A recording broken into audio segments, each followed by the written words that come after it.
जय हिंद दोस्तों। कैसे हैं? शानदार। मैं भी शानदार दोस्तों। ये समय लेकिन शानदार से ज्यादा है, शानदार से थोड़ा आगे सोचने का है। ये समय थोड़ा सतर्क रहने का है, अवेयर रहने का है, अलर्ट रहने का है। क्योंकि मैंने अभी पिछले वीडियो में कल रात को देर रात को आया और मैंने बताया कि गलवान में फिंगर 7 में चाइना अपना लाव लश्कर लेके बैठा है। ये मैंने पहले भी कई बार भी कहा, ये चाइना बदमाश देश है। जब तक यहाँ कम्युनिज्म रहेगा, जब तक यहाँ कम्युनिज्म रहेगा, डेमोक्रेट्स को कम्युनिस्टों ने 1950 के दशक में मार मार के भगा दिया था। और डेमोक्रेट्स जो चाइना के हैं वो आज ताइवान है, और कम्युनिस्टों ने यहाँ पे मार के बंदूकों के दम पे चाइना पे कब्जा कर लिया। तो ये इनकी फितरत विस्तारवादी है, थी और रहेगी। ये मार खाए बिना नहीं मानेंगे। गलवान वैली में भी ये हटे और 2-3 कदम आगे बढ़ा के 2 कदम पीछे हटे, और फिंगर 7 पे लाव लश्कर के साथ बैठे हैं। भारत फिंगर 4 पे है और फिंगर 5, 6, 7 पे वो बैठे हैं। तो मैं आज आज भारत और चाइना की बात नहीं करने आया हूं, मैं अभी यूएस और चाइना की बात करने आया हूं। मैं आपको यह बताने आया हूं कि जो पिछले वीडियो में मैंने बताया था, होस्टन कॉन्सुलेट को अमेरिका ने, चाइना का जो कॉन्सुलेट है होस्टन में, वो वो 72 घंटे का अल्टीमेटम दिया था, जो फ्राइडे को पूरा हो गया अल्टीमेटम। और 72 घंटे का अल्टीमेटम खत्म होने के बाद होस्टन की जो पुलिस है, वो जो वहां कुछ कहते हैं उनको, पुलिस को एफबीआई के एजेंट होंगे जो भी है, तो होस्टन की जो पुलिस है वो फोर्सफुली कॉन्सुलेट में, चाइना का जो कॉन्सुलेट है होस्टन में, वहां घुस गई और उन्होंने पूरे मतलब सराउंडिंग उसको चारों तरफ से घेर लिया। और जो वहां के ऑफिशियल्स थे, चाइना के ऑफिशियल्स थे, वहां कैसा बिहेव हुआ है ये तो अभी सब सामने नहीं आया है। लेकिन जब वो वहां अंदर गई तो वहां उन्होंने देखा ढेर सारे कागज जलाए जा रहे थे। किसी भी देश में, मैं आपको बता रहा हूं, किसी भी देश में किसी भी दूसरे देश का कॉन्सुलेट या एम्बेसी होती है, वो वहां पे कुछ न कुछ तो जासूसी की जाती है। लेकिन चाइना के साथ एक ये बात है कि चाइना दूसरे देशों की बौद्धिक संपदा संपदा खासकर अमेरिका जैसे देश जो टेक्नोलॉजी में आ गए, वहां पे बौद्धिक संपदा चुराने का ही ये काम करता है। यहां से चुराता है, यहां लाता है, यहां बेच देता है, यहां से चुराता है, यहां लाता है, तीसरे को बेच देता है। बस इसका यही काम है। इसने अपना कुछ नहीं किया, इसने अपना आरएनडी कुछ नहीं किया है। तो यहां इसके जवाब में मैं आपको बताता हूं कि एक वियना कन्वेंशन हुआ था, जहां पे सारे देशों ने सिग्नेचर किए। अमेरिका ने भी किए, भारत ने भी किए, चाइना ने भी किए, सारे देशों ने, अफ्रीकन कंट्रीज ने भी वहां पे सिग्नेचर किए हैं।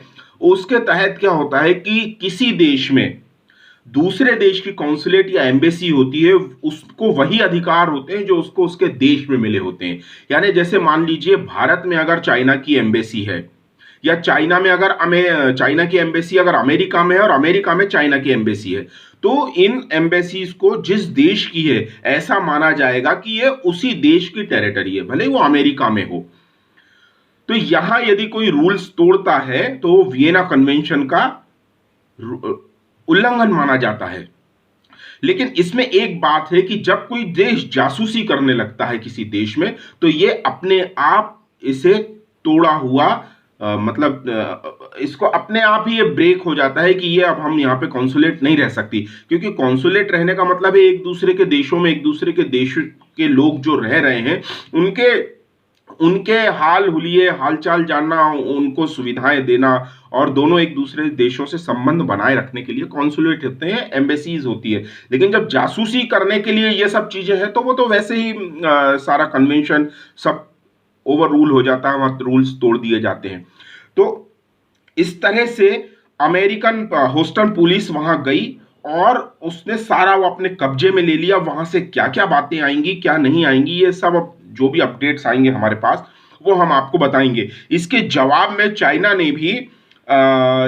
ने चेंगडू कॉन्सुलेट, चाइना में जो है यूएस की चेंगडू कॉन्सुलेट, यदि आप इसे देखेंगे तो अमेरिका ये है पैसिफिक किस तरफ, और चाइना इस तरफ, ईस्ट, और ये वेस्ट, ये ईस्ट ये वेस्ट है। अगर तो एकदम 90 डिग्री पे है, ये बिल्कुल सीध में जिसको बोलते हैं, सीधा है ना, ये मतलब इसका कोई वो रीजन नहीं है, बस मैं आपको पोजीशन बता रहा हूं कि पैसिफिक के इस तरफ यदि देखें तो ह्यूस्टन है, और जस्ट अपोजिट वो कई हजार किलोमीटर दूरी हो सकती है।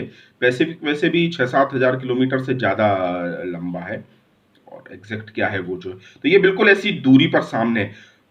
तो अमेरिका ने ह्यूस्टन में चाइना का कॉन्सुलेट बंद किया, और चाइना ने भी चेंगडू में, शायद मैं नाम सही ले रहा हूं, इसका नाम थोड़ा सा मुझे प्रोनाउंस करने में दिक्कत हो रही है, चाइना ने अमेरिकन कॉन्सुलेट थी चेंगडू में, वो बंद कर दी है। अब किस तरह से बंद हुई, कैसे हुई है, वो सारी अपडेट्स जैसे आएंगी वैसे मैं आपको बताऊंगा।